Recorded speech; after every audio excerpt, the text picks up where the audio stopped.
Umani ng paghangamula sa Canadian production staff and crew ng Hello Love Again ang lead actress ng movie na si Catherine Bernardo.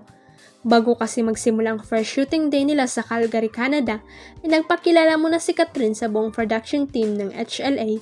Si Direk Katik Garcia Sampana mismo ang kumukuha ng video habang ini-introduce ng kapamilya actress ang sarili sa mga taong nakapalibot sa kanya. As expected, agad nag-trending sa social media ang TikTok video post ng mismong direktor ng pelikula kung saan mapapanood ang humble na pagpapakilala ni Catherine sa mga magiging katrabaho niya sa paggawa ng inaabangang reunion movie nila ni Alden Richards. Puring-puri rin ng mga kababayan nating matagal na ring naninirahan sa Canada ang pagiging humble at kabaitan ng kapamilya actress sa fans.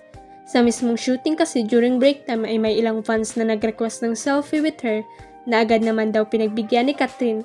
At kahit dahil ay nagre-rest muna, ay nakipagtsikahan pa raw ito sa kanila.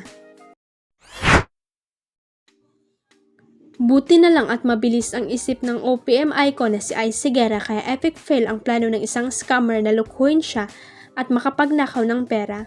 Grabe ang ginawa ng mga sindikato ngayon sa internet at social media. Talagang mga kilalang personalidad na ang binibiktima nila gamit ang pangalan ng mga sikat ding celebrities. Ang modus ay tila ang paghingi ng pera at donasyon sa kanilang mga biktima para raw sa relief mission na kanilang ginagawa na ipamimigay nila sa mga biktima ng bagyong Karina.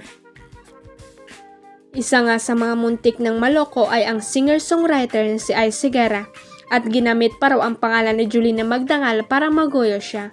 Buti na lang daw at naunahan niya ang scammer, posting this because someone using Julina's name asking for funds.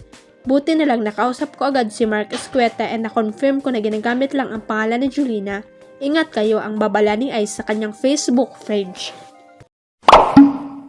Huwag kalimutang i-click ang subscribe button at i-ring ang notification bell para sa latest at legit chika updates.